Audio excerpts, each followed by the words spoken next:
Welcome प्यारे प्यारे बच्चों, हम सॉल्व कर रहे हैं विज्ञान भारती फर्स्ट कक्षा 6 अभ्यास कार्य पुस्तिका। आज हम सॉल्व करेंगे इकाई 7 जीवों में अनुकूलन। प्रश्न 1, निम्नलिखित प्रश्नों के सही विकल्प छांटिए। क, राजू ने एक धारारेखित एवं चिकने शरीर वाले जीव को देखा, उस जीव का वास स्थान है। तो धारारेखित और चिकने, अब धारा रेखित क्या होता है बच्चों, जो इस तरह का शरीर होता है उसे हम धारा रेखित शरीर कहते हैं, और चिकना भी है साथ में। तो ये कहाँ रहेगा, तो ये पानी में रहने के लिए अनुकूलित है। तो हम यहाँ पर लिख देंगे ऑप्शन 1 पानी। ठीक है, हमारा राइट आंसर क्या हो जाएगा, ऑप्शन 1 पानी। ख, जलीय पौधा है, आम, नीम, नागफनी या सिंघाड़ा। तो हमें पता है सिंघाड़ा पानी में होता है, तो ऑप्शन 4 सिंघाड़ा एक जलीय पौधा है। ग, सामान्यतः मछली सांस लेती है, किसके द्वारा, गिल्स के द्वारा बच्चों मछलियां सांस लेती हैं। जो मछली होती है ना इस तरह से होते हैं, तो उसके जो मुंह होता है बच्चों, यहाँ पर उसके कुछ ऐसी संरचना बनी होती है, तो इसको हम कहते हैं गिल्स या गलफड़ा। ठीक है, तो इसके जरिए मछली जो है वो सांस लेती है।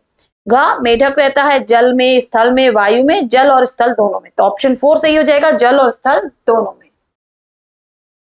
अंगा, मरुस्थलीय पौधों में जड़ें होती हैं, कैसी होती हैं, अधिक विकसित होती हैं। क्यों, क्योंकि उनको ज्यादा पानी की आवश्यकता होती है बच्चों। तो जो पौधा है तो वो उसकी जड़ें ज्यादा विकसित होंगी ताकि वो ज्यादा से ज्यादा पानी सोख सके। ठीक है। 4, हाइड्रिला है, क्या है बच्चों, एक जलीय पौधा। हाइड्रिला कहाँ उगता है, जल में।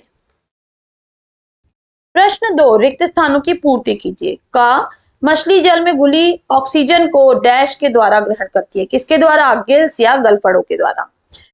ख, जल और थल दोनों में रहने वाले जंतु को डैश कहते हैं, क्या कहते हैं बच्चों, उभयचर कहते हैं। ग, पक्षियों की अस्थियां डैश होती हैं, क्या होती हैं, खोखली होती हैं। प्रश्न 3, निम्नलिखित में सही कथन पे सही तथा गलत कथन पे गलत का चिन्ह लगाइए। क, मरुस्थलीय पौधे में जड़ें अल्प विकसित होती हैं। तो ये गलत है बच्चों, अभी हमने पीछे देखा कि मरुस्थलीय पौधों की जड़ें तो बहुत ज्यादा विकसित होती हैं। ख, नीम, आम, बबूल, अमरूद मरुस्थलीय वृक्ष है। तो नहीं बच्चों, ये मरुस्थलीय वृक्ष नहीं है। ठीक है। ग, पक्षियों के अग्रपाद पंखों में रूपांतरित होते हैं।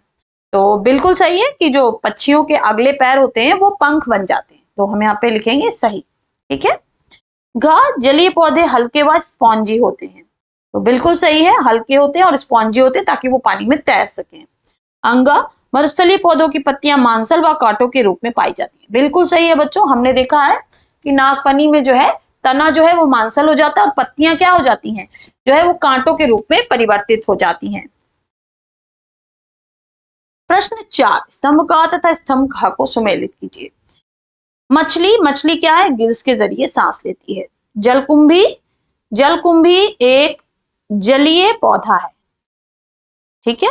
नेक्स्ट है बच्चों हमारा मेढक। तो मेढक क्या है, मेढक एक उभयचर जंतु है। घ, नागफनी में पत्तियां कांटों में परिवर्तित हो जाती हैं। पक्षी क्या होते हैं, इनकी हड्डियां जो है वो खोखली होती हैं। ठीक है, खोखली अस्थियां होती हैं, खोली लिखा है, इसको आप खोखली कर लीजिए। ठीक है, थोड़ी सी मिसप्रिंटिंग हो गई है। प्रश्न 5, निम्नलिखित में जो बेमेल है उसे छांट कर लिखिए। तोता, कबूतर, कछुआ और गौरैया। तो इसमें से बच्चों जो कछुआ है वो उभयचर है, बाकी वायवीय है। ख, गाय, बैल, बकरी, ऊंट। इसमें से ऊंट जो है वो मरुस्थलीय जीव है। प्रश्न 6, निम्नलिखित प्रश्नों में अंतर लिखिए। स्थलीय जंतु और उभयचर जंतु। स्थलीय जंतु स्थल पर वास स्थान होता है, जबकि उभयचर का जल व स्थल दोनों पर वास स्थान होता है। स्थलीय जंतु में फेफड़े व वायवीय श्वसन तंत्र होता है, जबकि उभयचर में वायवीय व जलीय श्वसन तंत्र दोनों पाए जाते हैं। ठीक है। स्थलीय जंतु जैसे गाय, बकरी, शेर, और उभयचर जैसे मेढक और कछुआ। इसके अतिरिक्त बच्चों सैलामेंडर भी लिखा जाता है, तो आप यहाँ पर चाहिए तो इंक्लूड कर लीजिए, कभी कभी एग्जाम में पूछा गया है सैलामेंडर। ठीक है। फिर है नेक्स्ट जलीय पौधे और मरुस्थलीय पौधे। जलीय पौधों की पत्तियां चौड़ी और चिकनी होती हैं और मरुस्थलीय पौधों की पत्तियां कांटों में रूपांतरित होती हैं। जलीय पौधों के तने खोखले होते हैं, जबकि मरुस्थलीय पौधों के तने मोटे और मांसल होते हैं। जलीय पौधों में जड़ तंत्र जो है वो अल्प विकसित होता है, मरुस्थलीय पौधों में जड़ तंत्र अधिक विकसित होता है। जलीय पौधों में रंध्र कम पाए जाते हैं, इसके उदाहरण है कमल और सिंघाड़ा। मरुस्थलीय पौधों में रंध्र धसे हुए पाए जाते हैं, इसका एग्जाम्पल है नागफनी और सतावन। नेक्स्ट क्वेश्चन कह रहा है निम्नलिखित जीवों के प्रकार के अनुसार उनके नाम लिखिए। तो जीव, स्थलीय जीव कुत्ता, शेर, गाय, बिल्ली, बकरी, मनुष्य, आप कुछ भी लिख सकते हैं। मनुस्थलीय ऊंट, वर्मी छिपकली, नागफनी और सतावन। वायवीय तोता, कौवा, गौरैया, कबूतर और चील। जलीय मछली, वेल, तारा मछली, सिंघाड़ा और कमल। प्रश्न 8, निम्नलिखित प्रश्नों के उत्तर एक शब्द में दीजिए। पक्षियों का पंख किस अंग के रूपांतरण है? तो अग्रपाद के रूपांतरण, यानी अगला पैर जो है वो पंख में परिवर्तित हो जाता है बच्चों।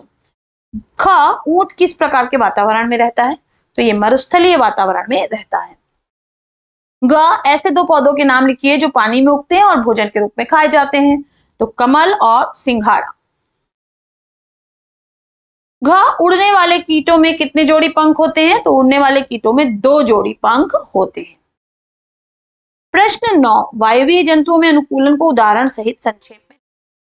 वायवीय जंतुओं में अनुकूलन का अर्थ है कि वे हवा में रहने के लिए कुछ अनुकूलन करते हैं। उदाहरण के लिए अग्रपाद का पंखों में रूपांतरण होना, अस्थियां खोखली व हल्की होना और मांसपेशियां जो है वो मजबूत होना।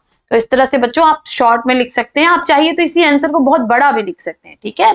पर जो वर्क बुक है बच्चों उसमें हमें छोटे में आंसर लिखने हैं, तो मैं प्रयास करती हूँ कि छोटे से छोटा आंसर आपको यहाँ पर प्रदान कर सकूं। इसके अलावा बच्चों यदि आपको किताब के अभ्यास प्रश्नों को हल करना है और उसमें आपको कोई समस्या आ रही है तो आप मेरे चैनल पर जाएं, इजी विज्ञान यूपी बोर्ड सर्च करें। उसके बाद आप प्लेलिस्ट में जाएं, तो प्लेलिस्ट में आपको कक्षा 6 विज्ञान, कक्षा 7 विज्ञान और कक्षा 8 विज्ञान सबकी अभ्यास प्रश्नों की एक अलग प्लेलिस्ट मिलेगी, तो वहां से आप इसको पढ़ सकते हैं। यहाँ पर बच्चों हमारा ये वीडियो समाप्त होता है। फिर मिलेंगे नेक्स्ट वीडियो में कुछ और प्रश्नों के साथ। तब तक के लिए पढ़ते रहिए, आगे बढ़ते रहिए। बाय बाय बच्चों।